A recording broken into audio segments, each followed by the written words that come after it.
સાયન્સના આ પ્રશ્ન પરથી મને યાદ આવ્યું કે બાળકો વિચારતા થાય એટલે પ્રશ્નો તો કરવાના જ છે. તો બાળકો માટે એવી સ્કૂલ હોય તો કેટલું સારું કે જે બાળકને માત્ર બુકમાંથી જ જવાબ આપવાના બદલે બાળકની જે જિજ્ઞાસા છે એને વધારે પ્રોત્સાહન આપે.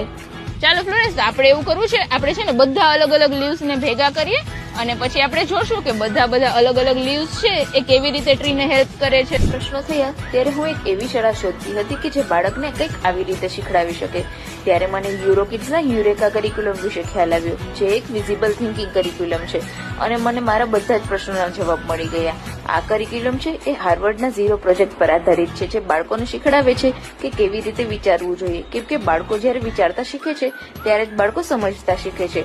આ કરિક્યુલમ છે એ બાળકોને માત્ર ભણતર પર જ નહીં પણ સાથે સાથે બાળકને ઇમોશનલ, ફિઝિકલ, સ્પિરિચ્યુઅલ અને ક્રિએટિવ ગ્રોથ પર પણ ફોકસ કરે છે.